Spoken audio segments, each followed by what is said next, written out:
My favorite. It's Judd's Hockey Show. And yes, it is Judd's Hockey Show, the Tuesday edition, which means we are at full strength. It's Judd, it's AJ, it is Jessi Pierce, of course, of Bardown Beauties fame, and also covers the Wild for NHL.com. Our insider, if you will. She's at all the practices. She's in the room, as they call it, in hockey after games. Brings a lot of knowledge to a show that has a couple of babbling guys on it as well. But before we get to that, I want to talk to you grill masters. About a very simple thing that is going to make because grilling is year-round now. That is Stoke Barbecue Pellets, a company based right here in our great state. Stoked is the premium pellet that cooks anything you throw on the grill or smoker to delicious perfection. You can find Stoke products at all 22 Fratelloni's hardware and garden stores. Perfect for pellet grills, pellet smokers, and really all types of grills. Find Stoke Barbecue Pellets, 50-count fire starter buckets, 4-count fire starter bags, and the barbecue caddy, which, by the way, the barbecue caddy is a great gift. It's a fantastic gift for the holiday season. Again, available at all 22 Fratelloni hardware and garden stores, or check them out, StokeBarbecue.com. Don't go with the big guys. Go with StokeBarbecue.com. or Fratelloni hardware and garden stores. Jessi, I think you should appreciate the fact that I gave you such a special introduction. It was so special. I mean, thank you, Judd. Appreciate that. Just around all the time. That felt really sincere. Jessi, No, it was. talk about how good my introduction for you was. It was. Yeah, exactly. You do a great job covering the team. I try. God knows you ask a lot of questions, which I ask. appreciate, by the way. That is I appreciate that. Thank you. You're not afraid to grill John Hynes on playing Boldy at center, things like that. I appreciate your we gotta efforts. our candor. Plus I need to make myself heard just so people know I am there, I got no problem. You know what? Remind, In this business, ain't nothing wrong with that. No. We need more people like you. Right. I like it. That's what I try. All right, so the Wild is right now 11-3-3, 25 points, still 5 behind the Jets, who did lose back-to-back games. The Wild is 4-2-1 at home. More interestingly, 7-2-1 on the road, and they are again going on a road trip at St. Louis on Tuesday, the night we're recording this, then at Edmonton on Thursday night, and then at Calgary to complete the trip on Saturday afternoon in a matinee at Calgary. So, Jess, it sounds like at practice yesterday, with Zuccarello now out for an extended period of time, that we had the reuniting of Eriksson, Kaprizov, and Boldy line. Mm-hmm. What are your expectations there, and does it give you any hesitancy, and I just asked this, that they are going to put so many of their eggs in one basket after trying to spread it out more, granted with Zuccarello healthy? Yeah, no, that's just it, Judd. It's that hesitancy because you are you're loading that top line, and the rest of the depth kind of disappears in the blink of an eye. You haven't seen much from Yakov Trenin. Ryan Hartman's done fine for himself, but really Marcus Johansson has his ebbs and flows, but otherwise you're putting everything on that top line. Now against the St. Louis Blues, fine. I don't know. And against the Calgary Flames, fine. Against Edmonton, you're going to want to maybe see things evened out. I am excited to see what Ben Jones can bring to the lineup. I'm kind of surprised that they went with him. I thought they'd go with their wily vet, Devin Shore, but I'm excited that they went with Ben Jones. Ben Jones had a really good camp. He made it very far before roster cuts. He's done well in Iowa. He's got a lot of potential as a young guy. So maybe he adds a little bit of that scoring flair to spread it out. But ultimately, John Hynes is doing kind of what he has to do. He's going with the tried and true, right? He knows what Joel Eriksson brings up the middle. You saw how mightily they struggled losing Joel Eriksson again at that center position, right? I mean, you notice that without Zuccarello and just kind of the topsy-turvy look you had against the Dallas Stars, even though they managed to eke out just a 2-1 loss, which was very impressive in itself. Mm-hmm.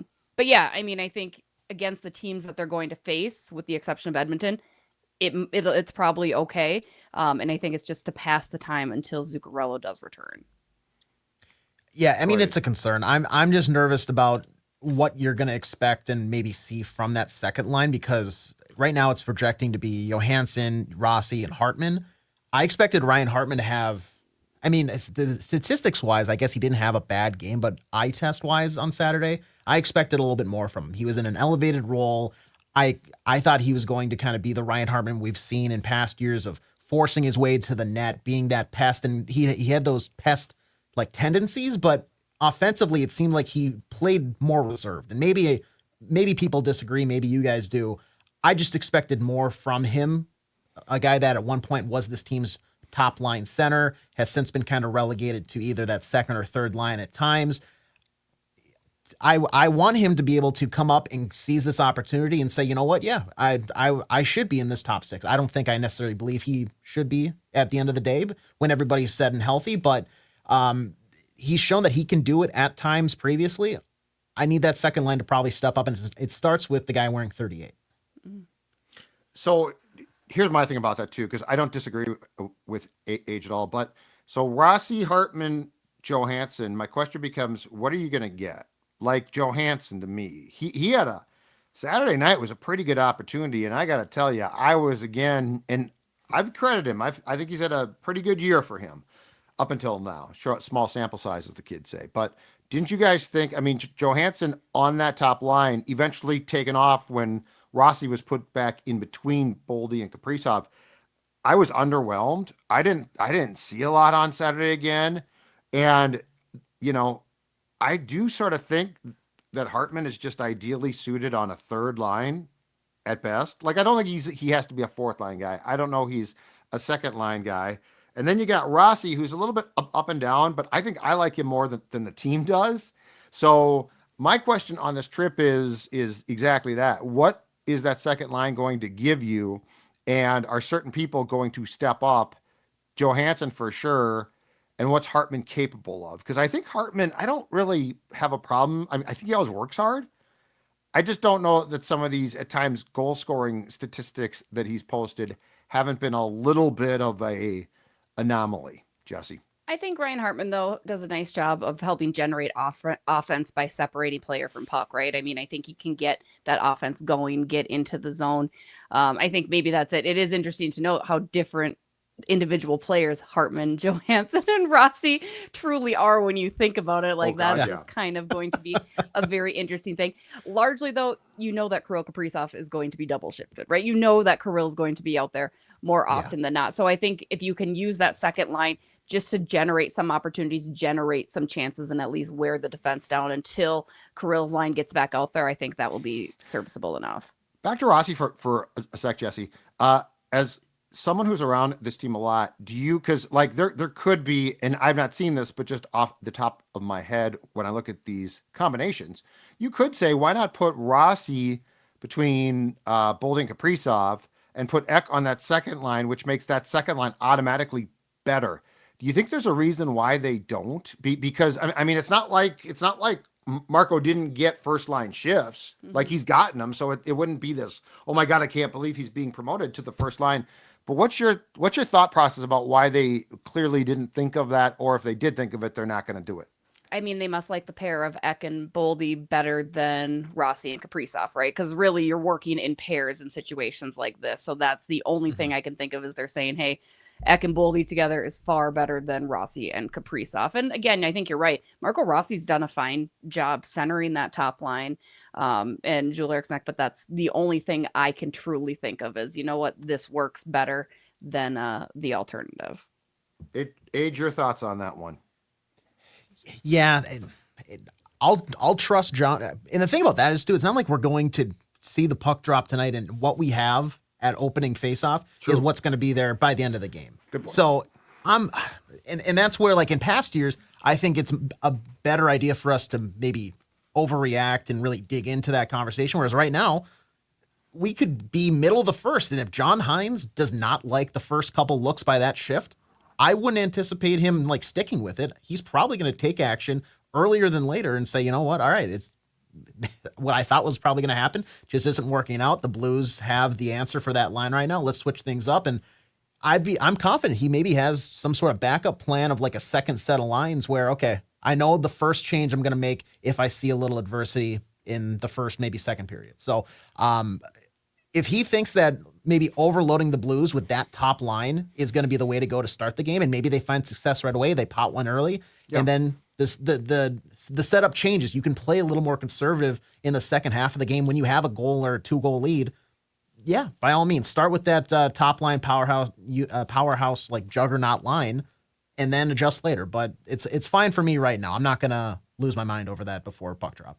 It's interesting to think. I don't think Boldy and Rossi have really ever played together, with the exception of very few short shifts, right? I mean, when you look at the line combinations, Marco Rossi's either top line or he's down on the third line with Trennan and Foligno, or he's paired with Hartman. Like, I don't think there's been too many instances. So there might be a disconnect there. Like, that just might not work at all, too. And John Hynes isn't willing to do that. Because, yeah, I'm thinking back to all of my hashtag line heathens. And I'm like, I was going to say, nobody is more suited to talk about lines than Jessi. I know. I don't remember seeing them together all that often. I mean, really, it's not something that's done. So again, maybe there's just something there too, that it doesn't work.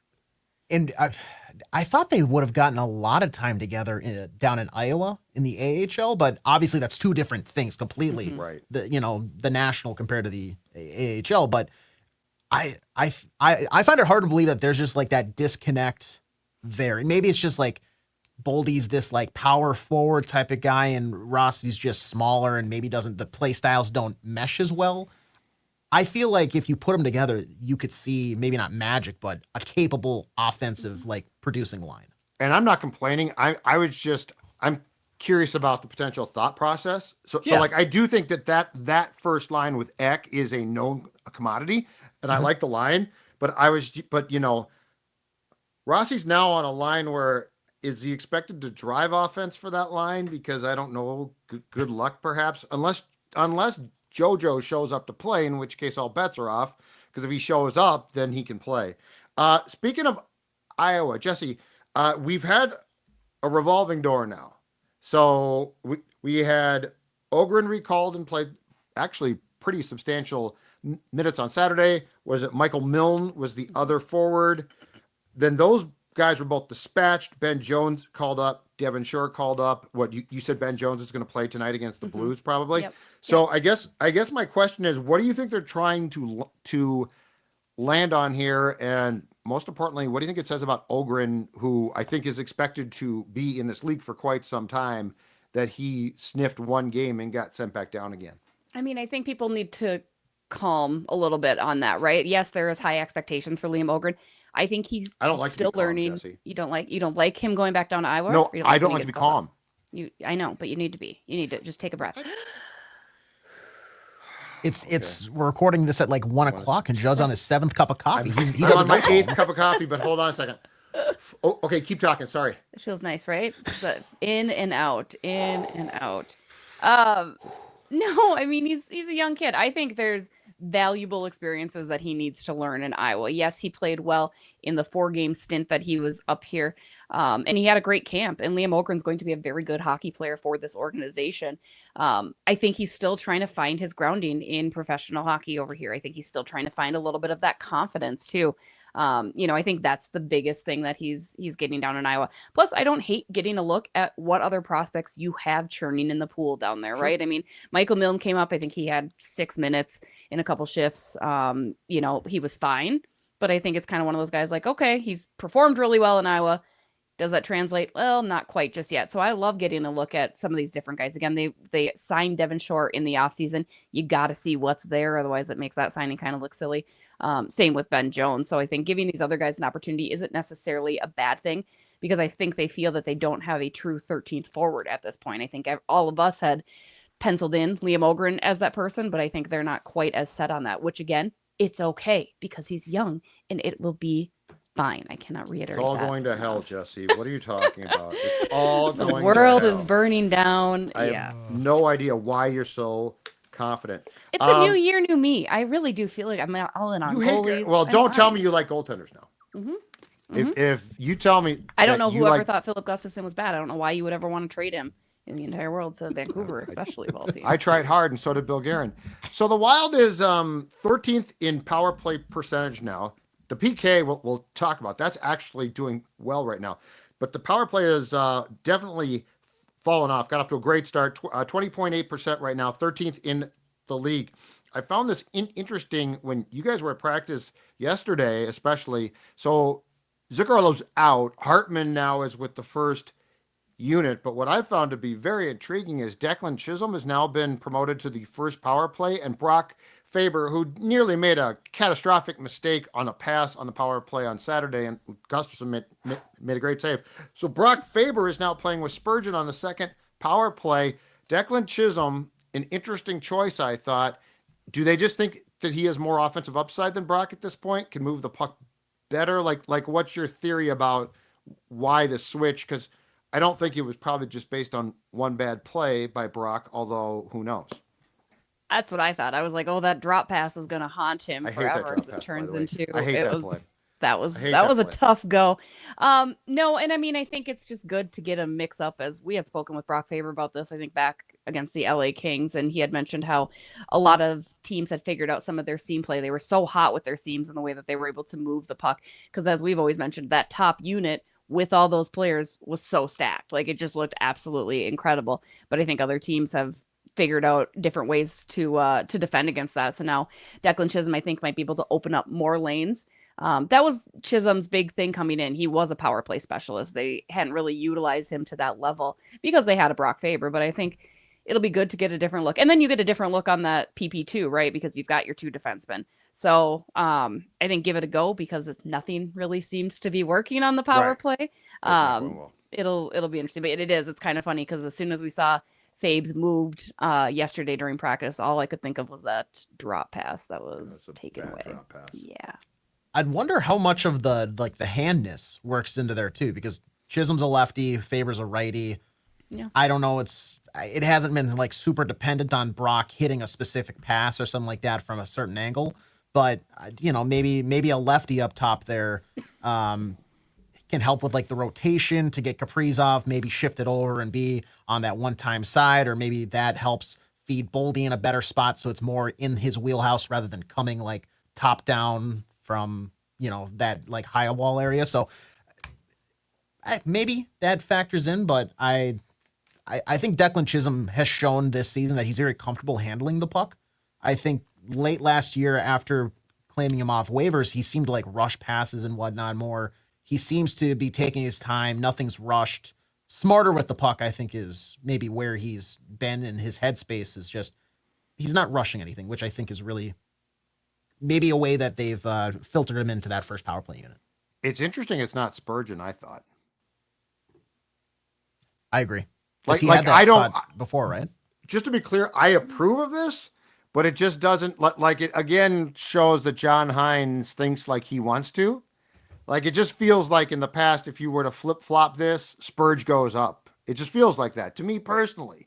But I think it's an interesting thing that they are going to keep two defensemen on the point on power play 2 and move Chisholm up. I actually like that because, and we talked about this on Monday, Jesse. I like the fact that it feels like Hynes is a true tactician. Mm-hmm. Like, I don't think we're looking at a guy who goes by total feel here. And I'm sure he does at times. But I had heard that Boudreau was not much of a tactician at all, and that the feeling was that actually Dean was a better tactician than Boudreau. But if that was the case, I think John Hynes is a better tactician than Dean was. Mm-hmm. And so I like the fact that one, John Hynes tries things that might not be perceived as being great ideas by his players at times. But then more importantly, to what Age said, he will break that up. Like with Dean, it definitely felt like if you went into a game with a power play combination of some sort or a line combination of some sort, you were going to see that for at least that game. Mm-hmm. Not with this guy. Third period on Saturday, which, by the way, 2-1 loss, but you came back and had chances. That first line, he's like, Boldy goes to wing, Johansson goes off the line, Rossi comes up. There's just, to me, it's a lot more of a tactical strategy than we've seen in a long time here. He's a student of the game. It seems like he takes it very seriously on how he studies the game, how he analyzes it. He's very emphasized on details, and make sure the players are too. There was some yelling and cursing yesterday at practice because they weren't executing some of the drills to the efficiency that they needed to be. That's very important to John Hynes. You know what I mean? Like, he wants things done the right way. He wants them done correctly, and he wants them done with purpose. And I think that's great for this team because I think you always had a little bit of one or the other, never both, right? You just had either kind of the, hey, we're going to go out and play hard, but we're not going to really set up and execute these good drills, or we're not going to set up these systems. Whereas John Hynes collaborates both, which I think is why he's successful. But yeah, I agree. It's fun to watch him maneuver. It's fun to watch him change and try different things. We couldn't reiterate that enough. We talk about it, I think, every week, but the reactionary coaching he has is going to help this team in the long run. Yeah, absolutely. Penalty kill. So if the power play is scuffling and struggling and bad news currently, the penalty kill is, now does not sound great, but it is up to 22nd. So it's not in the cellar. 77.5%. Age, give Jessi your theory about what you've seen on the PK as far as strategy goes for why you think there's been vast improvement. Yeah, so the last couple of weeks, I've noticed that the top two forwards essentially, like they keep that box very condensed. But the top two essentially are acting like pistons where puck goes across, they go D to D or whatever, and whatever winger is on that associated side, they go up, and as soon as they make a pass, they shift back, and it's just up and back and up and back. But now, over the last like week and a half or so, I've noticed that if the right defenseman has that puck, they'll pressure the puck carrier, but as soon as that pass goes across, they'll shift on top and like rotate their positions just so that pressure is constantly like applied. Then you're always leaving like less than space than what you want. So you can still essentially like settle back in when it gets worked low along the wall into the corner, but it's not allowing that whoever's receiving the pass to like take stock of, okay, I have nobody on me right now. I can really survey my options and then take time to find who I'm passing to. It speeds up what they have to do, the thinking process. And that has kind of been like a subtle change, but enough to where I feel like it's making teams have to think a little bit more on the power play. And then they're making more mistakes. So the Wild have been able to capitalize on that. Brilliant. I love it. I wouldn't that say sounds basic, great. just basic. Yeah. You I said like to me, I said observations. brilliant too. Yep. That It does feel like they're pressuring guys more.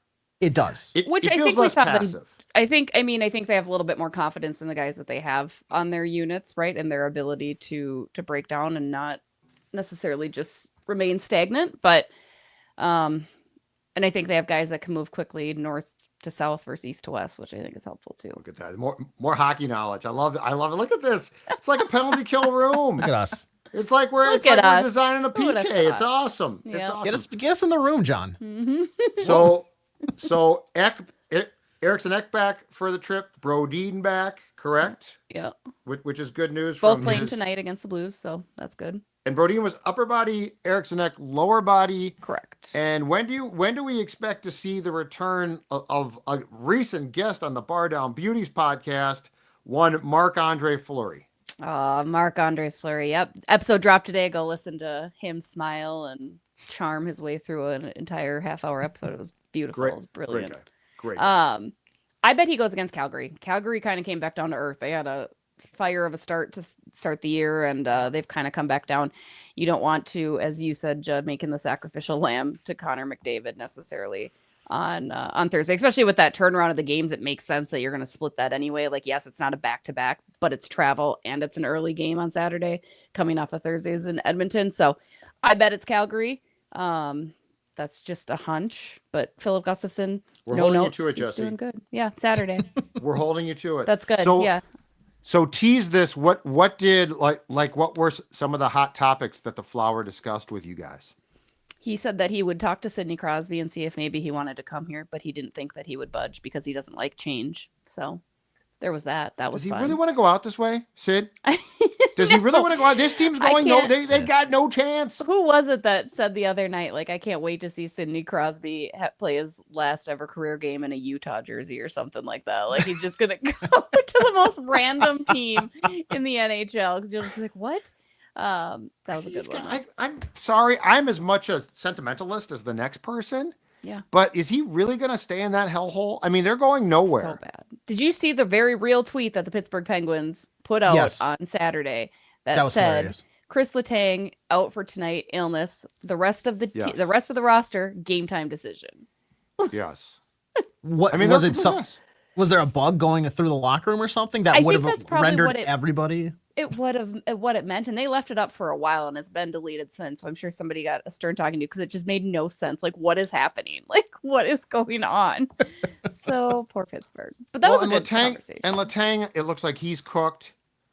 Malkin stuck there. Just trade these guys, get them to someplace. And I know they've got cups, but get them to a place where they can win a cup again. And Sidney Crosby's too good to watch this. Yeah, but he's so loyal through and through. I would be absolutely shocked if he were to go anywhere else. Like you see is what Billy he does with Guerin, this contract. I Billy mean, Guerin, good friend. it Billy doesn't Guerin, matter. good friend. Flowers here. This team's competitive. You need a center. You could use, and I mean, you could use Sidney Crosby at any point, but and the dude still got game. Yeah. Does he like the color green? How can we work 87 You know what? into something in You the know what he'd XCEL look Energy great Center? in? The North Star throwback, the 78s. See kind of this? How about that? Oh, where'd That's you a get that? nice That's sweatshirt. nice. It's for my friends over at sodastick.com. Oh, Soda Stick's great. Yeah, that's very nice. I think he looked great in the 78s. Yeah. Literally, I would be blown away if he were to go anywhere. Not even just here, anywhere.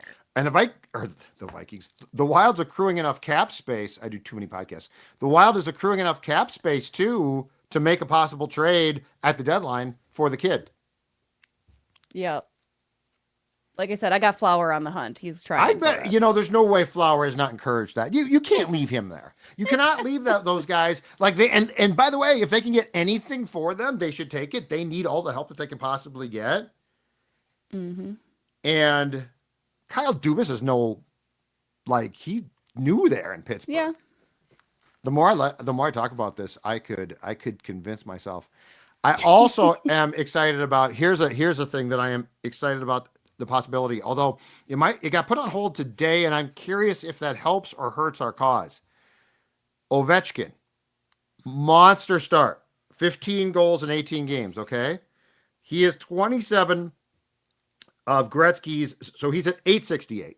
27 of Gretzky's record, 894.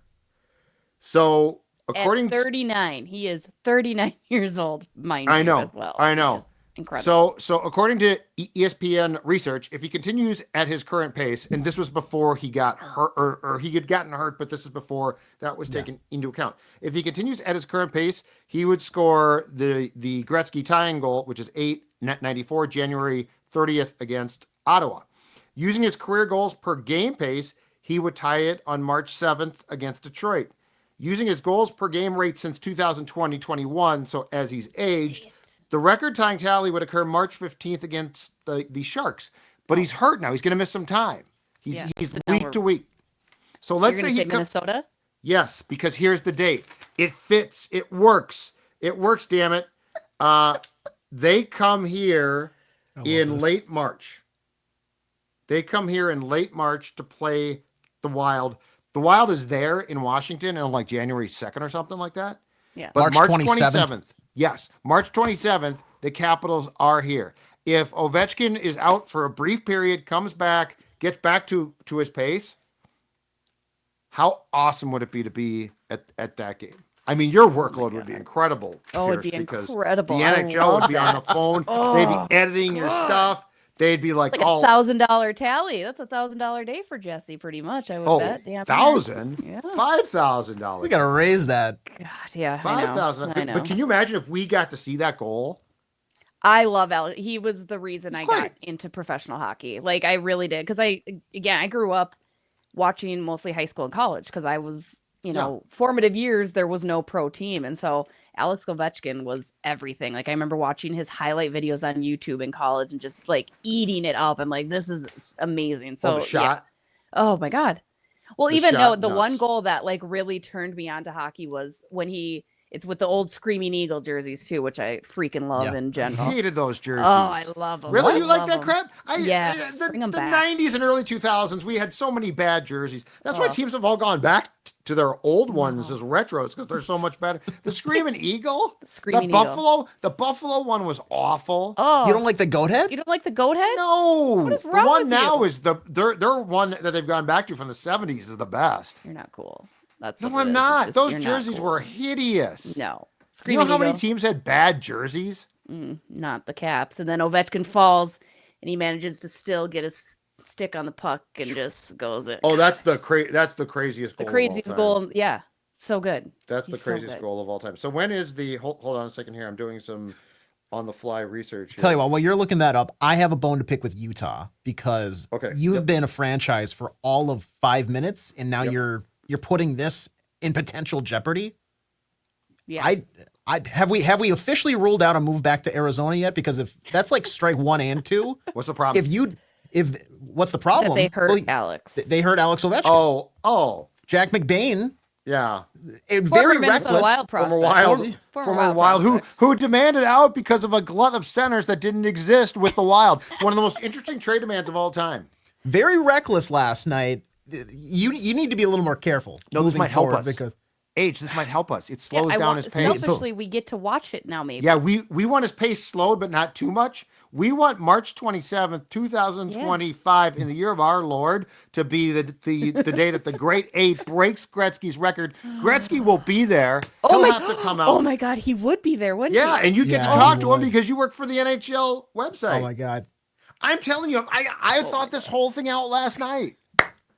I'm not Judd's in kidding. bed, just like rubbing his fingers. I might start sleep. crying in the press box. If this happens, I might start numbers? crying, weeping. And Yeah. Gretzky comes out. Oh my God. I mean, my God. And Gretzky, and they'd stop the game because when Gretzky. Who's in goal? Who's in goal? Flower, Gustafson. Well, no, here's what I was going to tell you. Trade deadline, National Hockey League, is March the 7th.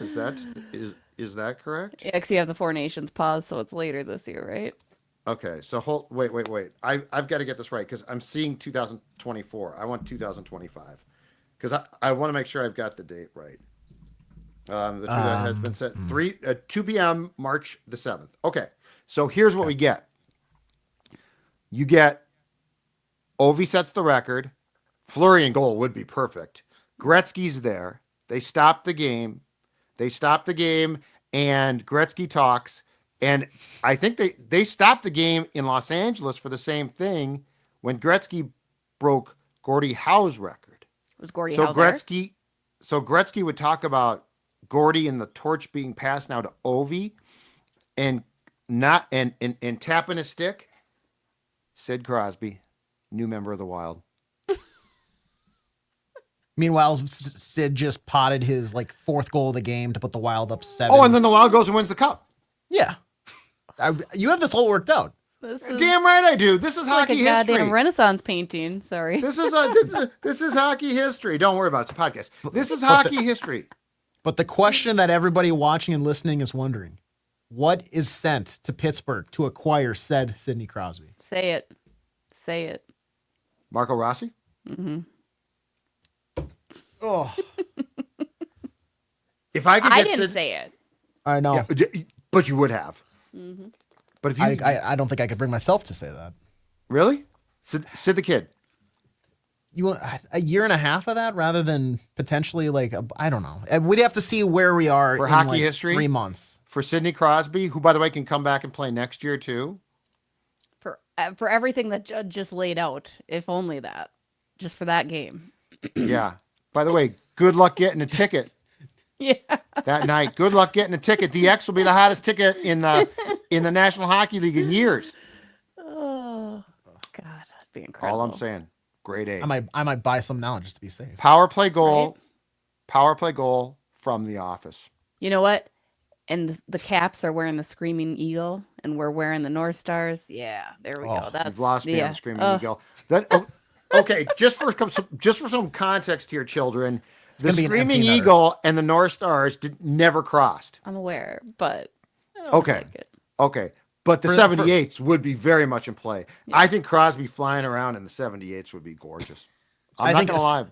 For the pure aesthetics, like you got to think about the iconic photo that for the event you're laying out, the handshake, the passing of some stick between Gretzky and Ovi. Do you want him wearing the red with it's like we're stuck in 2008 or I love that. The Screaming Eagle, the I don't want alternate. Screaming It's Eagle. slick, No. it's black, it's classy. It's classy. No, it's for punks. The classic Capitals jersey is one of the greats. But anyway, I've thought this whole thing out. It's perfect. Sid Crosby there leads the Wild to a cup, but before he does, we see the biggest goal, one of the great goals in all time from his office on the power play. The Wild PK goes into the game with a 0 for 45 streak because they don't allow goals. They've rocketed to top 5, but they give up that goal. And Kirill signs his extension that day, commits, and says, "You know what?" During the break, they bring a table out and he signs the extension. Actually, if you guys recall, one of the, and I hate these things, but one of the great all-star skills games competition was a couple of years ago when Kirill was wearing the Ovechkin jersey. Yeah, he did the Ovi. God, that'd be great. And Mm-hmm. okay, Even did it down to the drink. Sorry, Age, I believe I have to get to the read Yes. here, right? I forget. Yes. I did it on one show. Okay, put the billboard up because it's Give to the Max week and all week long on the SKOR North family of podcasts. We will be throwing our weight and support behind the Bond Between, formerly known as Secondhand Hounds.